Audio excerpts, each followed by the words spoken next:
Hello everyone and welcome to Why Would You Do That? The show where I tell you the history of a multiplayer online game, what went wrong with the game, and how the game holds up to this day. In today's episode, we're going to be talking about Second Life. Now, Second Life is a pretty nice game. The Sims are well made, the animations are super smooth, and the game lags and there's griefers almost everywhere.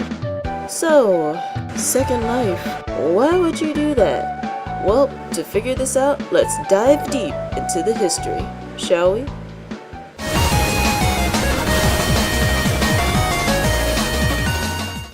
In 1999, a man named Philip Rosedale made Linden Labs. Then, in 2003, on June 23rd, Second Life was released. There's over 36 million registered Second Life accounts and over 6 million items in the marketplace. There is a lot of things you can do in Second Life.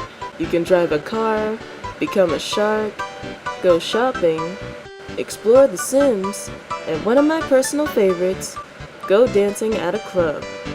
But there is so much more things you can do in Second Life. The possibilities are almost endless. Second Life also had some very nice events in the past. From Bear Rose Tokyo Piatto Holiday Live Show, to the Crystal Heart Festival, to Crankos and Murder Raven's Halloween Hunt, and one of my ultimate favorite events of all time, Utilizators Rikugo Customization Contest. So everything seems to be looking good. But then things went wrong from there. What could possibly go wrong? Where do I begin with the things that have gone wrong in this game? Well, for starters, there's the griefers, of course. First, a troll logs into Second Life. Then they would deform their avatar. And then they start harassing a player for their own amusement. And let me tell you, it's pretty annoying. Very sexy, baby. And just like Club Penguin, they will upload their griefing shenanigans onto YouTube. The most notorious griefers are Lavender Storydell, The Bad Guys, and Derek Not a Fish. There was also this guy named Britbong, but karma got the best of him, his victims rose up against him, and then they threw him off the face of the planet. Now, there has been a handful of people that had logged into the game just to become a griefer, but surprisingly, there's still a big amount of legitimate players. However, some of those legitimate players take things way too seriously. If you want to know more about that, feel free to watch my rant video on it. I'm not explaining it again, but this is just the frosting on the cake. There has been a handful of trolls that would go onto the marketplace and sell an item.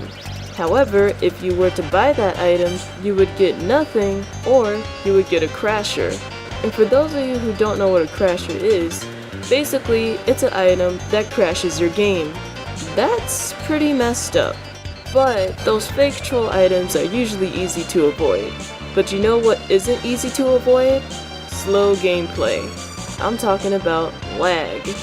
Basically, some trolls that got banned from SL got really butthurt and decided to do some DDoS attacks onto the servers, causing Second Life to run really slowly or even crash at unexpected times. Can you just imagine you're almost done putting the finishing touches on your avatar and then all of a sudden you crash?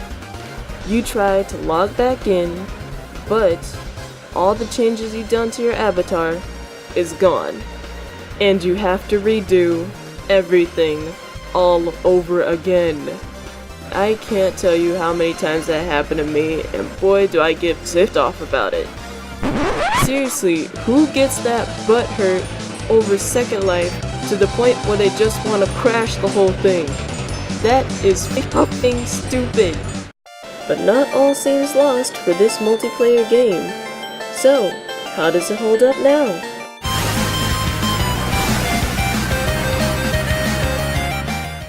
So, like my overall ability to shake my booty to the rhythm of a good song,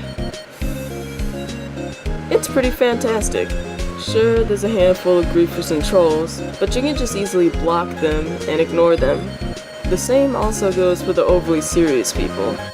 Also, Linden Labs have been making updates to Second Life, so now the DDoS attacks have been less frequent and crashes are usually rare now. But it all depends on your computer too. Aside from all that, Second Life is actually really fun. Like I said before, the possibilities are almost endless. And you can make any adventure you want, really. Or you can just relax and hang out with your friends. The cool thing about Second Life is that it's unexpected, and you don't know what's gonna be around the corner next. And the best part is, even if there's a sim filled with people that don't quote-unquote like you, there's always another sim filled with people that welcomes you in with open arms. As long as you find the right sim for you, everything's all good. In my personal opinion, I think Second Life is very amazing, and I really hope it's here to stay. So with all that said, I give this a rating of 5 out of 5 stars.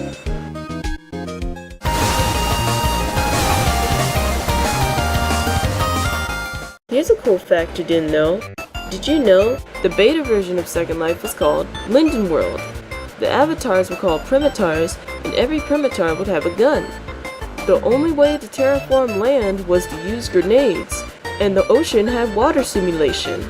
And Linden World also had a primitive ecosystem with birds and snakes called Ators.